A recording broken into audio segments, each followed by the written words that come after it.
I said that I would like to talk about the three levels of consciousness, A being individual consciousness or ego consciousness. And I said that there are two people inside each and every one of us. The first one is the ego. The second person inside each and every one of us is what I call the sacred or the higher self. And this sacred or higher self really doesn't care whether we win or lose or how much we get or who we're better than or how much we have. It's not interested in that. This part of us that lives in every single one of us only wants one thing. It wants us to be at peace. At peace. And it wants to choose peace. As it says in the Course in Miracles, I can choose peace rather than this. I remind myself that every day when I drive my children to school in the morning and they're fighting over who called shotgun and who gets to sit in the front and who gets to push the buttons and who listens to the rap music and who's that, Daddy's my turn this time, and they're going back and forth, and I just remind them, I can choose peace rather than this. And I'll say, look out or I'm going to push my button. And they say, okay. They don't want to hear that crappy music or whatever. All right? The ability to choose peace. One of the selections that was most profound in my life that I wrote an essay about for 60 Days to Enlightenment in Wisdom of the Ages was from Rabindranath Tagore, the great Indian poet, from a selection called the Gitanjali, which won the Nobel Prize for Poetry and Literature in 1927. He said, I went out alone on my way to my tryst, but who is this me in the dark? I step aside to avoid his presence, but I escape him not. He makes the dust rise from the earth with his swagger. He adds his loud voice to every word I utter. He is my own little self, my Lord. He knows no shame, but I am ashamed to come to thy door in his company. The ego just wants to be right. The higher self wants to be kind, wants to be at peace. And if you can just begin to shift that, just ask yourself, as what I'm about to say, I always tell people this in counseling groups and so on, that there are 4 words, that if you learn these 4 words, they'll eliminate all conflict in all of your relationships. These 4 words are, you're right about that. No matter what it is somebody says to you, you give them that. You're right about that. Someone says, you know, you're really a jerk. So, you know, you're right about that. Because that doesn't make somebody right. She'll say something to me, you know, you're supposed to be home at 7:15 and it's now 6:30. There was a time when I used to say, wait a minute, you're not my mother. I don't have to explain to you when I come home. I'm the one that's out working, and who do you think buys all these, you know, there was all that ego stuff that was a part of my life. You've all heard those before, right? Now I just simply say, you know, honey, she said, don't hold those 4 fingers up. I hate it when you do that. Now I notice she holds the 4 fingers up, but she's doing it one at a time. She's going like, you know.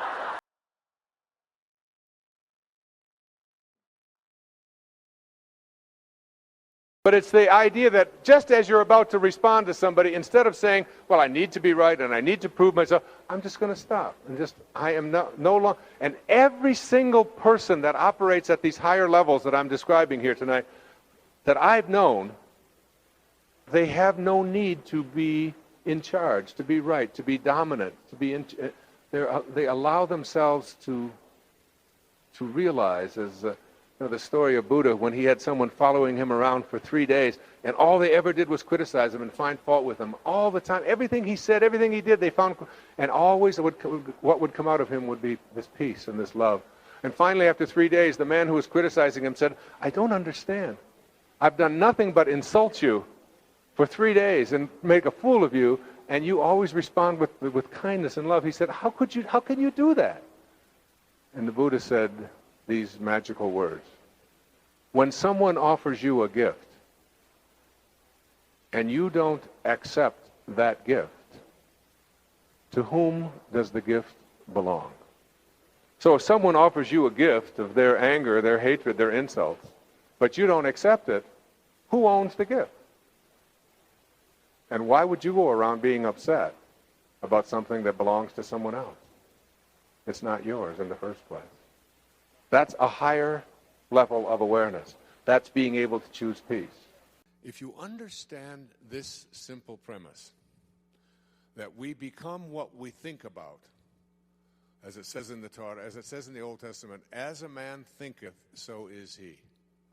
As a man thinketh, so is he.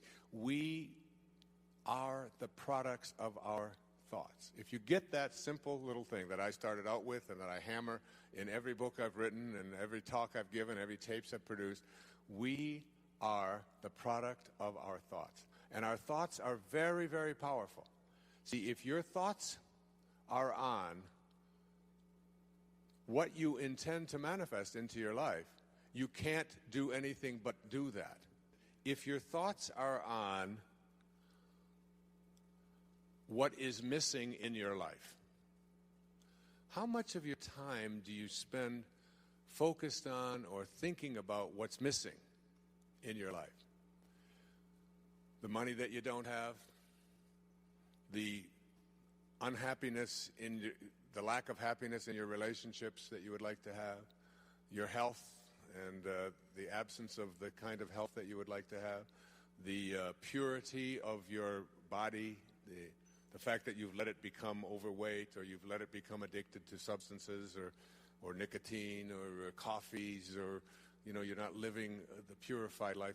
What is missing? If your thoughts are on what is missing, and what you think about is what expands. And there's something, Hawkins speaks about this brilliantly in The Power versus Force. If your thoughts are on what is missing, what you create is an attractor energy to have the universe respond back to you with whatever it is that you think about. This is how it works. It's the law of attraction. It's a very simple thing. Remember in that observation of Patanjali, he said, when you become inspired, dormant forces, faculties, and talents come alive. In other words, there are forces out there, outside of you. There's energy fields outside of you that are capable of joining with you and attracting into your life what you want. Carl Jung called it synchronicity. It's a consciousness in which when you put your thoughts on something, and every one of you have had this experience, the experience of thinking about someone and not being able to get your thought off of that person, and then going to the telephone and picking it up and saying, oh my God, I was just thinking about you. How many have had that kind of an experience in your life? As you look around and you think, well, and what do we attribute that to? We attribute that to what? Coincidence, don't we? We just say, well, that's just a coincidence. It's weird. I don't quite understand it. I'd like to be able to harness it, but it's just weird that it happens. But the word coincidence comes from it's a mathematical term. In geometry, two angles that coincide, that's where the word comes from, coincide. Two angles that coincide are two angles that are said to fit together perfectly. That's what an angle that coincides with another angle is. Coincidental angles fit together perfectly. We have taken a term that means something that fits together perfectly, and we have assigned to it something that accidentally just happens to happen. I'd like to suggest to you that synchronicity, that is the ability to put your thoughts on what it is that you intend to create rather than on what is missing, is a way of attracting what is missing into your life. Now, you can continue to either attract what is missing into your life, or you can attract what you would like to intend into your life. It's just a matter of shifting the emphasis. If your thoughts are on, if you talk to other people about what is missing, if you use terms like, with my luck, this probably won't work out. I was changing planes in Dallas, flying from Fort Lauderdale to San Francisco. The woman sitting next to me, we came in, we had about 10 minutes to make our connection. And she stood up and she said, as we were gathering our belongings and everybody was trying to get off the plane, you've all had that experience, and trying to make the connection, she said, with my luck, I won't make my connection. And I thought to myself, why would she have evolved into a person who would project out into the universe, into the world of unlimited energy? Why would she project the idea that with her luck things won't work out? Where did that come from? Why would we have that kind of an energy concept? Because my response back to her was, well, with my luck, I will make my connection. I intend to make my connection. And she said, you can't make a plane that is pulling out stop from pulling out. I said, I absolutely can. Of course I can do that, and I intend to do that. Now, she's still in Dallas. That was like four weeks ago, right? Trying to get the hell to, her connection to San Francisco. But when you think about what is missing in your life and you talk to your friends about it and you put your attention and your energy on it in your telephone conversations and you go to sleep thinking about what is missing and you have this kind of an energy system going on for you, you will continue to have what you are thinking about show up in your life. And you'll see more and more and more of missingness continue to show up. You can't think about and put your energy on what is missing unless you want it to keep being that way in your life. You're never going to get enough. You already are everything. You're everything that you need. Think of it for just a moment. Everything that you need to have total bliss, perfection of your life, you already are. You already have it. You came into this world with nothing. That's how you're going out. And the time that you have here, what you have is your uniqueness, your specialness, and you don't need anything else. Now think on this. If you don't know how to appreciate what you have and where you are in your life, you don't need anything else. Because if you do get something else, you won't know how to appreciate that either. You'll just want more. Or you'll want it to be different. Or you'll want it to be the way it used to be. Or you'll want someone else to be the way you think they should be. Successful people or no-limit people or self-actualizing people or inner-directed people, whatever labels that have been put on them by great thinkers and philosophers and therapists and people that have looked at human beings, these kinds of people are people who always have enough. There are some people, if you invite them over and you say, I'd like you to come over tonight, and I'd like you to stay over if you can, instead of having to drive back. And they'll say, well, can you stay? And I say, well, I don't know if I can stay or not. Well, you could sleep on the cot. Oh, no, I could never sleep on the cot. I can't sleep on cots. I got a sciatica. Don't you know that I have back pain and cots? No, that's out of the question. I couldn't sleep on a cot. And what about breakfast? Well, we don't have any food, but we have some old grapefruit that are in the refrigerator. They have a few spots on them. Oh, no, I could never eat grapefruit. And spots? No, thanks. I can't eat grapefruit spots. I just couldn't do that. And these are people who never have enough. They are not able to be flexible and to change. And there are other people, if you say, would you like to sleep over? We got a place in the sewer. Hey, that'd be great. I can handle that. No problem. I slept there before. It's all right. And all we have is grapefruit. Oh, I love grapefruit. Well, there's got spots on them. Oh, I really like grapefruit spots. Those are terrific. I'll go for those. There are some people who can handle anything, not because their circumstances are different. You see, your circumstances have very little to do with your fulfillment in life. Very little. It's how you're approaching your circumstances. It's your attitude towards your circumstances that make all the difference in the world. And taking what you are and accepting it. Daughter helped me with being bald a long time ago. She said, Dad, you're not really bald. Don't think of yourself that way. She said, you're just about this much taller than your hair. That's all. Just sort of a nice way to look at it, too. I just sort of outgrew my hair. I sort of transcended my hair, if you will. All right? No-limit people are human beings who take what they are and accept it. And don't tell themselves that somehow they're deficient because of anything about themselves. This is a very crucial concept for me and for virtually all of us. It's this idea of taking your life in your own hands and being the kind of person that you choose to be, and understanding that everything that comes your way is an opportunity, is a blessing. And it wasn't until I learned how to celebrate virtually everything that came my way that I was able to transcend it. You see, everything that was given to us by God, whatever that is perfect. No one can deny the mountains are perfect and the rivers are perfect and the birds are perfect and the hippopotamuses are perfect and so on. This is just what was given to us. Everything else that you have on our planet, that we have on our planet, comes about as a result of thinking. Thought makes it so.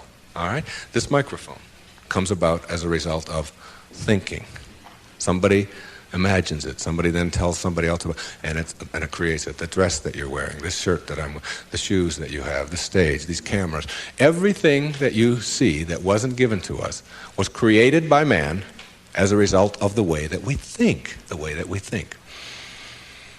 So what gets inside of us as a cell comes about as a result of the way that we choose to think in our lives. Very important principle to understand, because once you get a hold of thinking and that it creates everything that you have in your life, you can change and make it as absolutely perfect as you want it to be, because thought makes it so.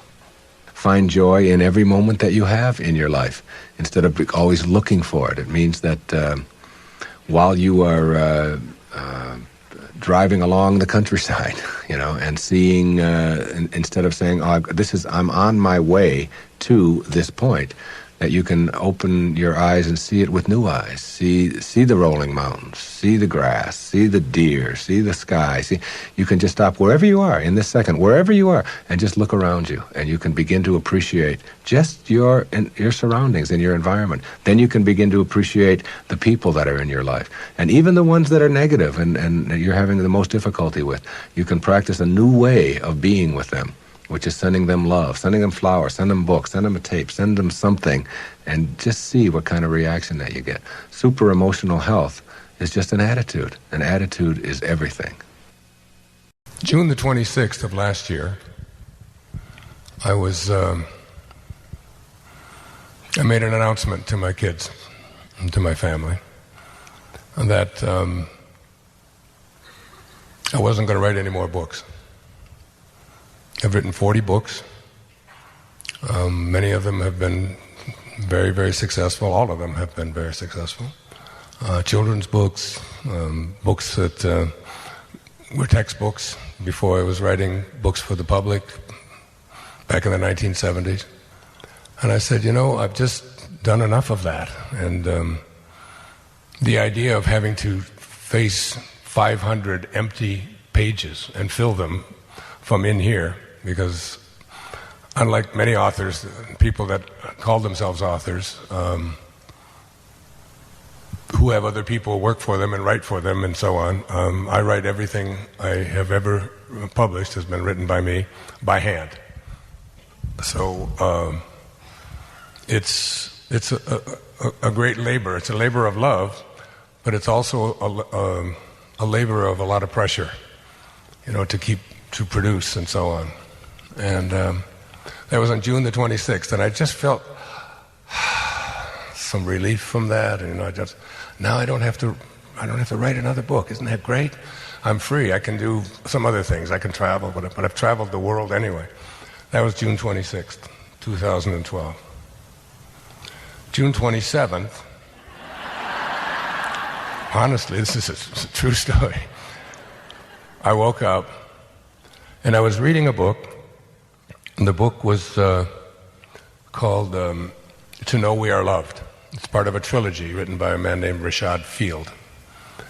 And I came across a passage in his book while I'm reading in the morning, because I'm always reading. And this is what it said. It said, if we stop for a moment, it is possible to perceive a pattern in our lives the motivators that have influenced us become more obvious. We are able to see life unfolding from both ends at once, coming into the present moment. But until we get to a certain point of realization, this is not possible, because everything is still seen as a series of apparent causes and effects. Now, that may not mean a lot to you, but that jumped out at me, and it became a guiding principle for me. So I want to say it to you again. If you stop for a moment, it's possible to perceive a pattern in our lives. The motivators that have influenced us become more obvious. We're able to see life unfolding, and this is really underlined here, from both ends at once, coming into the present. But until we have got to a certain point of realization, this is not possible, because everything is still seen as a series of causes and effects. So that, and then he began to talk more in there about time. And that time is, he talked about two kinds of time. There's one time that is called cause and effect time. So that you look at your life, and most of the things that you think caused you to be where you are and be in the places that you are a result of all of the things that have happened to you in the past up until this moment. But he is talking about both ends. That is, not only are things that are occurred in the past affecting you today, but so are things from the future, what we call the future, that you're pulling from the future. So I like to put it this way. It's like think of your wisdom teeth. You know, the moment that you are conceived, you know, when that tiny little drop of human protoplasm, and in that tiny little drop, and at the moment of your birth, 9 months later, your wisdom teeth are there. Now, they're not going to be the result of something that's going to happen back here. They're already here. They just haven't manifested yet, so you will pull your wisdom teeth out of the future. Literally, 20 years from now, those things will show up, and you'll be pulling things out of the future. So he said this is like cause and effect time, and things are not only taking place in your life that happened in the past, but you're pulling things out of the future. And then he talked about another kind of time that he called eternal time. And eternal time isn't represented by a horizontal line of cause and effect, but by a vertical line that goes from you to God, or to your source of being. And this eternal time is something that is, well, I have a quote. I wrote a few things out to say tonight. He said, Thomas Traherne, a famous 17th century, not so famous 17th century poet, he wasn't even discovered until the 19th century. He said, this moment, the moment that you're in right now, exists in infinite space, but there is a space also wherein all moments are infinitely exhibited, and the everlasting duration of infinite space is another region and a room of joys. A room of joys. So that there's something called eternal time. And eternal time is when everything in your life is taken care of for you. And I started writing about this. I started looking at my own life as a tapestry, and that there have been forces at work in my life that were preparing me for this moment, right here, right now, talking to you. And while you're going through them, you're not aware of them. It's only when you get to a place where you can step back and look at these all of these events that you begin to realize that I've been in some kind of training for everything that I've done, and I think that I'm the one who's making these choices all along. At any given moment in your life, you are choosing between two pictures or evaluations of yourself. Your choices include the one offered by your soul or the higher self, which I think of as the voice of God, and the one offered by the ego, or your false idea of yourself. You decide how you view yourself and how you view others as well. Essentially, you accept either ego's picture of yourself and others or that of your higher spiritual self. In every moment of your life, you have the option to choose peace for yourself. The ego wants you in a constant state of agitation to keep you from embracing your higher self. It convinces you that if you are not always on edge, you can't grow. But you must keep in mind that experiencing this inner turmoil is a choice that you have made by allowing your false self to dominate your life. When you make the choice for peace, you are literally allowing God into your life.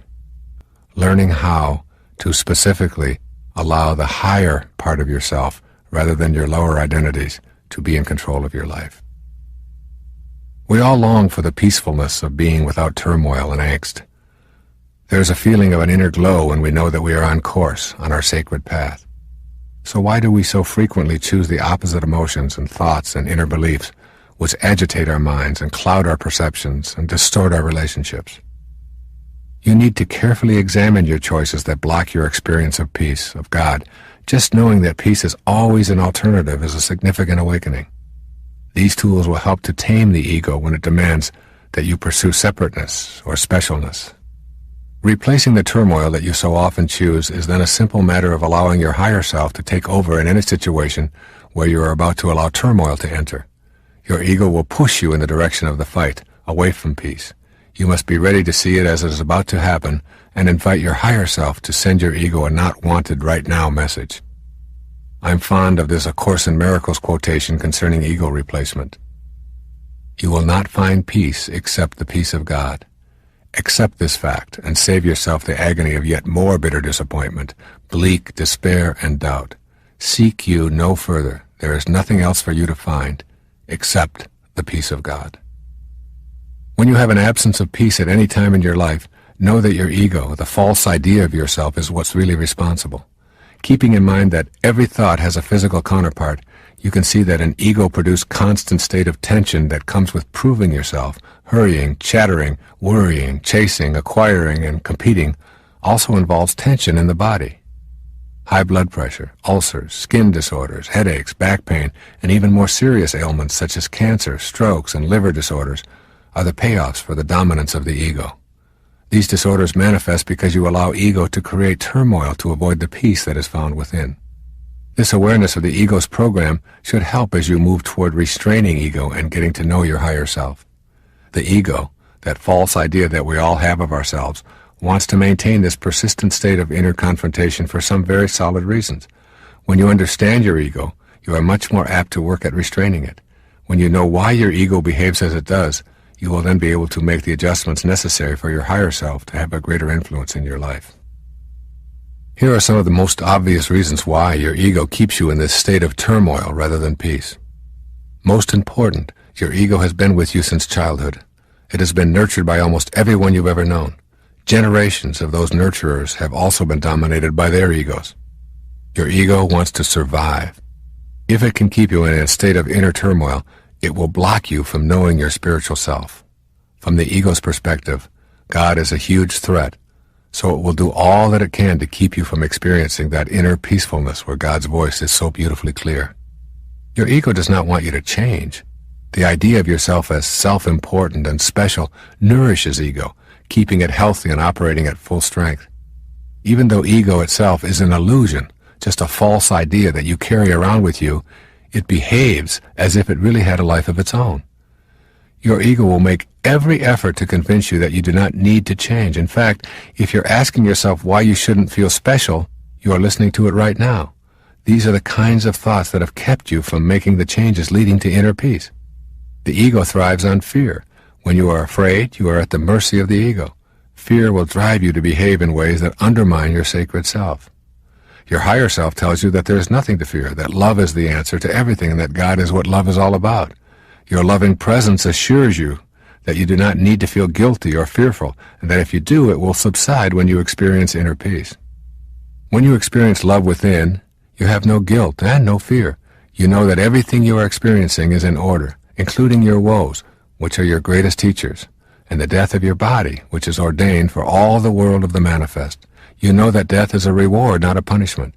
Therefore you have nothing to fear unless you listen to your ego encouraging fear and dismissing God. Your ego wants you to be on the move, looking for more things to consume and more possessions to own. The more you are on the move in your life, the less time you will have for knowing your spiritual base. Ego cheers you on to stay busy, to keep moving, and to avoid the inner quest where your ego faces restraint. Your ego wants you to face outward. It wants you to continue facing the wrong way so that you cannot experience the presence of God in your life. By facing away rather than inward, you ensure the strong presence of your ego forever. The consequences are that you will continually feel the pressure to compare yourself with others, the need to defeat others in order to feel powerful or even worthwhile, to have more and better toys, to accumulate more trophies. All of this facing outward is the work of the ego. When you refuse to listen, it shouts that you must be upset when others get ahead of you, that you are worthless when you lose, that being number one is more important than anything, that to settle for less is to admit to being a loser. All of these beliefs are deeply ingrained within you. It is very difficult for you to even imagine not having them because the work of your ego and the egos of so many others have been working overtime, convincing you that this is the only way to be. Facing outward brings about a sense of inner conflict and agitation that keeps you pursuing the gold stars that the ego offers. These are a few of the more obvious payoffs your ego uses to keep you in a confrontational rather than a peaceful mood. Keep in mind that you can restrain this ego simply by the power of your own will. All it takes is a determination to live by the dictates of your higher self and a willingness to act on that determination rather than succumb to the easier path of the ego. So what are your thoughts on the law of attraction? When I do it, I feel like I'm somewhat of the doer. On the law of attraction? And the terms, we're not the doer of anything. We're not the doer, but in the law of attraction, when I practice that, it feels like I am a doer because I'm trying to attract something. Right. Our minds are very good at convincing us that we are the doer. Because this ego is the only thing that we've ever lived with from the time that we showed up here after we left those first 9 months.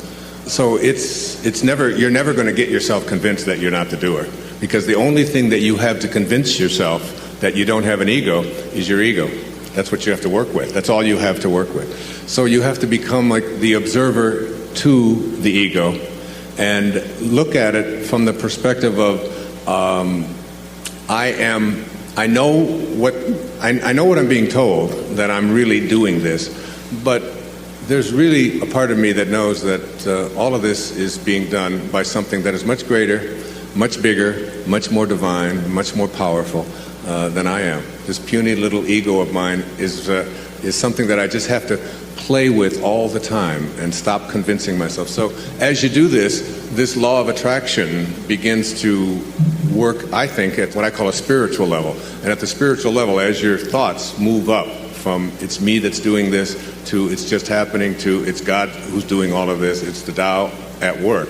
As I move up in these thoughts, I just start noticing. I can't explain it. I don't know why. I don't know how it all works. But I begin to see that the universe or God or soul begins to send me the right people, the right messages. Things start fitting in where they didn't fit in before. The financing begins to show up. And you just start noticing that. And instead of judging it or trying to figure it out with your mind and with your ego, with the doer, you just stay in a state of gratitude for all of it. Saying, thank you. Thank you. Again, one more time, thank you. I do it every time I see a coin on the ground. I think of coins as just symbols of abundance. And every time I pick one up, and all my kids say the same thing, thank you, God, for this symbol of abundance that continues to flow into my life. Thanks. Do you have any comments on that? Or? Well, for me, the law of attraction is, for me, I'm attracted to everything and everyone. And I would question any thought I would have that would separate me from you. And not waiting for that special someone, that special something, it's just to love what is right here, right now.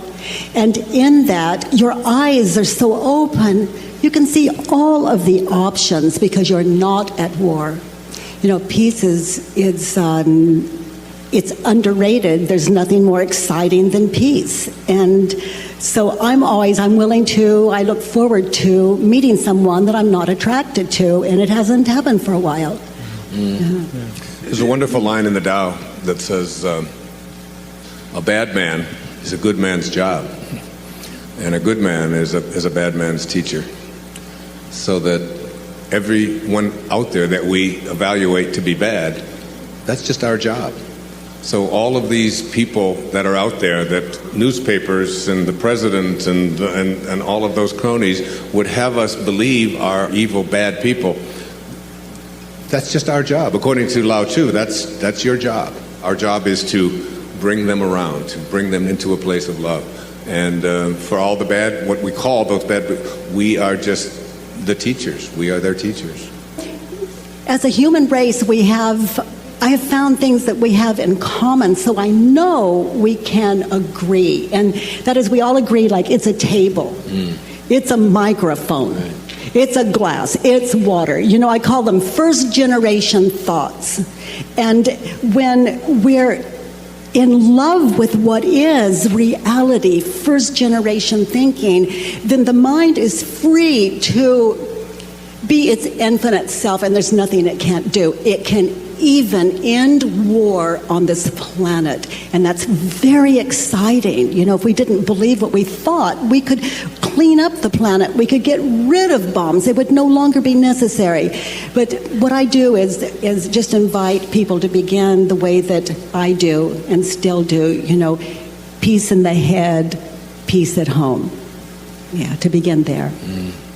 Just looking at it with new eyes. I'd always loved Rumi, one of my favorites of teachers, philosophers, poets. And he said, talking about just looking at the world in a different way, he said every tree and branch was dancing, those which average eyes would see as fixed and still. You get just a new vision. And that new vision, I think, is one that if enough of us have it, well, you even said even if just one of us has it, then that's enough to transform the whole world. That this intelligence is something that we can all access and create, not just what we do in our physical world every day, which is where it all comes from, but we can begin to create miracles for ourselves in our lives. Aldous Huxley, in the Perennial Philosophy, he talked about 3 things that all ages of man and all civilizations since the beginning of time all have had in common about what I'm talking about here this morning. All ages, all civilizations, from the ancient cavemen and their totems to the African traditions, to the New Guinea traditions, to the European and the Eastern traditions and the Indian and the Japanese tradition. And these are people and places that have never intersected with each other in a physical way. All of them have had what Huxley called 3 things they have in common. If you look at the philosophers, the people who have spoken for their people at that time, they've all believed that there is an invisible intelligence beyond the world of the changing. All ages of man, somehow, their most enlightened beings know this. There is an invisible world beyond the world of the changing. Number 2, all ages, all civilizations who've never intersected with each other have all believed that that invisible intelligence is a part of every single human being. All ages. That it isn't something that is some people get and some people don't. It excludes no one. And 3, all ages of man have known and believed that the purpose of life is to discover God, or to discover whatever it is that you want to call that invisible intelligence that suffuses all form in the universe and allows not only you to take notes and to ice skate after 34 years of being away from them, but it allows the flowers to grow, and it allows the planets to align, and it allows the whole thing to exist. So if you want to call it God or soul or spirit or consciousness or Ralph, it doesn't really make any difference what name you put on it. It is not what you call it. It is in every one of us. We all have it. We couldn't be here without it. See, you will discover, as I discovered when my grandmother died, that when they weighed her just before her death at the age of 94 at Henry Ford Hospital, that she weighed 133 pounds. And then after she died, and there was this package, this container left that they were preparing to embalm. It wasn't my grandmother. It was now just a package. That it weighed 133 pounds as they waited for the death certificate.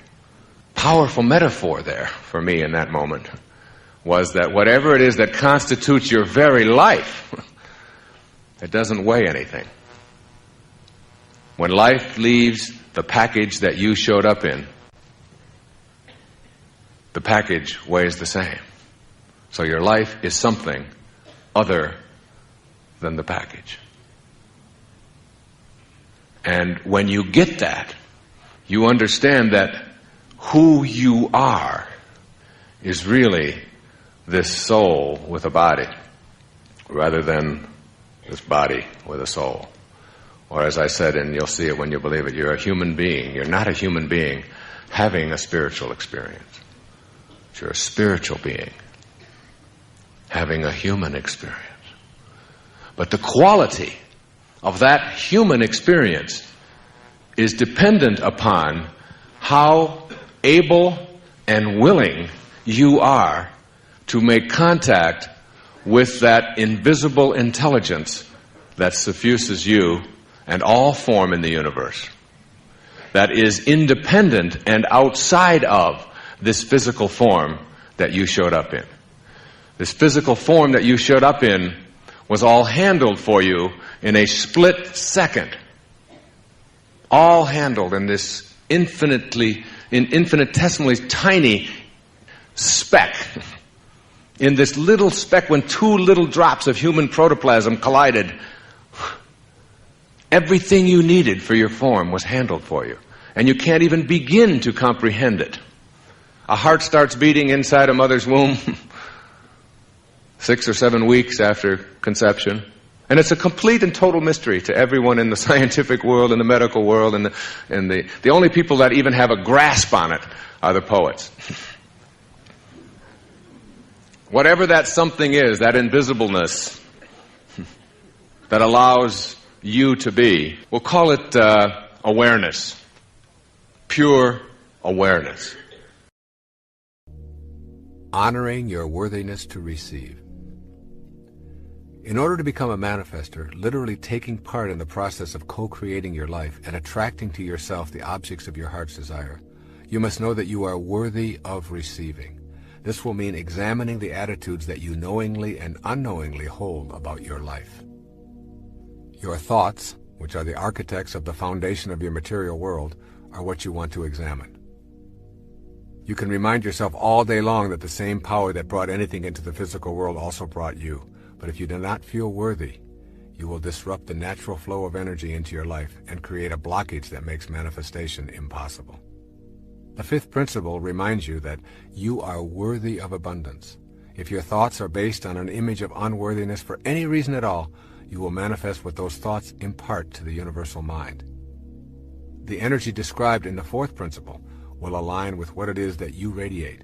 As a man thinks, so is he, are not just empty words. Thinking that abundance is incompatible with spirituality is a myth that influences many of us and is the largest impediment there is to feeling worthy. Take a look around your world and notice the abundance and endlessness of our universe. It goes on and on beyond our ability to imagine its vastness. This abundance flows from the same energy that comprises our fundamental essence. It is you. You are it. Material form is how spirit makes itself known to us while we are in form ourselves. Spirit manifests in trees and oceans and fish, birds, minerals, vegetables, flowers, and you. When we adopt an attitude of spirit being incompatible with matter, we are denying the spirit that is in matter as its originating energy. We also deny the validity of ourselves as spiritual beings. When we shift to seeing that together they comprise one harmonious whole, we remove the stigma of selfishness. Just as each one of us is one harmonious whole comprised of spirit and matter, so too is the entire universe. The process of life taking form is a mystery. That mystery is governed by a creative energy that is knowable when we genuinely feel worthy of receiving its blessings in form. Abundance is the way of the creative force in the universe. You are entitled to have abundance in your life and to radiate prosperity to all that you encounter in your world. Nothing is gained by making yourself small and insignificant other than to manifest smallness and insignificance into your life. This creative source reacts to your belief in shortages with a fulfillment of your belief. So if you believe and know and are certain that you can't attract abundance into your life, but I want to tell you tonight, you tuned in to somebody who knows about abundance. I have always been able to create abundance in my life. When I was a little kid, all the other kids in the places that I lived and so on, and even when we got back at home with my mom, pop bottles. You remember soda pop bottles? You could collect them, little knee-high bottles, and Pepsi-Cola bottles, and Coca-Cola bottles, and 2 cents if you took them back. I was a master at collecting pop bottles. I could manifest a pop bottle just like that. It was just... We used to have furnaces that had coal in them. And I would go along and I would empty people's ashes that they would set out. So just take it out to the alleys. I would go to the grocery store, and because my imagination was always working on abundance, I would carry groceries out for little old ladies. You know what I'm doing today? Right now? Collecting pop bottles. And taking out ashes. And taking out groceries for little old ladies. Just a bigger stage. See, if I came to this source and said, I don't have enough, this source doesn't know how to react to I don't have enough. This source is an endless supply. It's like the ocean. You can take a 10 million gallon tank to the ocean of abundance, and you can take it out every hour, or you can take a thimble once a year. And the ocean doesn't care. It makes no difference to the ocean, because everything returns to this source. Every time I walk, wherever I go, in fact, it happened to me this morning. I found a dime. A dime? That's like major. A dime. That's 10 pennies. That's 5 bottles. And whenever I bend over, and I notice that it gets a little further away, I bend over and I pick up this coin, and I always say, thank you, God, for this symbol of abundance that always flows into my life. Never once have I ever said, how come only a dime? I need $1,000. Why are you only giving me a dime? The face of abundance is like you have to come to this source not with what is missing, because it doesn't know. There's nothing missing. This source, which is the source of all, doesn't know about what's missing. When you say, please give me what is missing, it'll just reaffirm your belief in things being missing. You have to come to this source by being abundant, by being in a state of gratitude, by being thankful for all that you are, and seeing yourself as attracting more and more of that, and being willing to give it away. Line by Albert Einstein when he was talking to his students about trying to solve mathematical problems and equations. He said, you can't ever solve a problem with the same mind that created it. It's what they call sometimes in management circles thinking outside of the dots or outside of the box. Getting out of your comfort zone, getting out of looking at things the way you've always looked at them, and having a different kind of an awareness. I came across this quote not too long ago. Moving away the clouds does not make the sunshine. It merely reveals what was hidden all along. The sunshine, the sun is always there. And you don't make it shine by just taking things away. There's something inside all of us that is hidden. And it's the ability to, I call it rewriting our agreement with reality. It requires a new kind of awareness, a willingness, if you will, to to see yourself as potentially capable of virtually anything. I've always loved the observation from the New Testament of Jesus, that even the least among you can do all that I have done and even greater things. That within each and every one of us there is this ability to be healers. There's this ability to be able to manifest and attract anything into our lives that we put our attention on. There's this ability to live at such a high level of consciousness that we can transcend our bodies. My internal wiring has always been one of whatever it is that I've got in my life as a problem, that I have to take responsibility for it, but I also have the capacity to be able to change it. And not only to change around what it is that is not working for me, but also to change around what I have been attracting into my life. I think it begins with this this whole idea of being inspired. I've always liked that word, inspired, inspiration, because its origin is in spirit. And then the opposite word is being informed. And so when you're in form, in the physical world, when you're in form, you get information. You get lots of information. And this is what we call the information age. Right? So there's no shortage of information.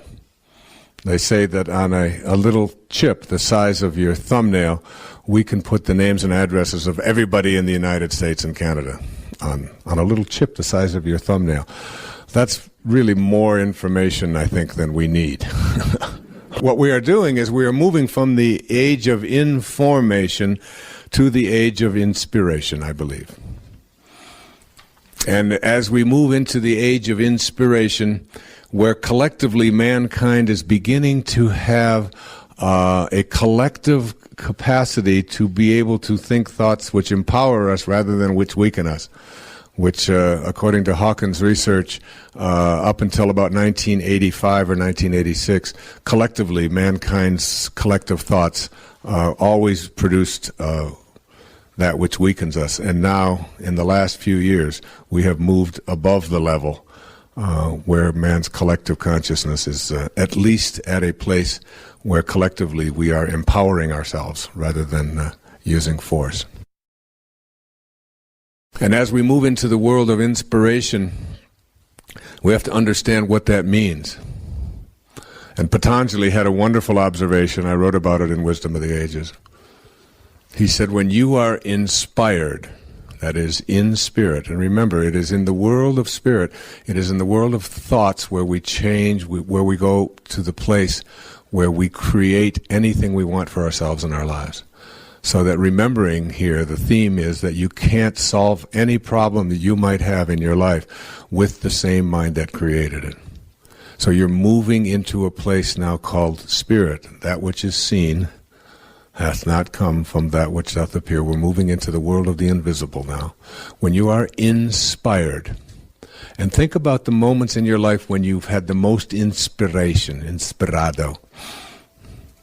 You lose any touch of fatigue. I have gone and been inspired at moments in my life when I have written for almost 24 straight hours without stopping, without eating, without thinking about sleep. I just got into one of those modes, what we call a zone sometimes, where everything just flowed. When you are in that place, you transcend everything. And you don't worry about whether people are going to call you or not call you. You don't worry about your children. You don't worry about being sick. You don't think about the cold that you might have. You don't think about being tired and how much sleep you'll need. When you're inspired, you're in spirit. When you're in spirit, you're connected to your source. And now what you're doing is you're moving out of the mindset of inform or information, which is where all problems occur in the world of the physical, and you're shifting into the world of spirit.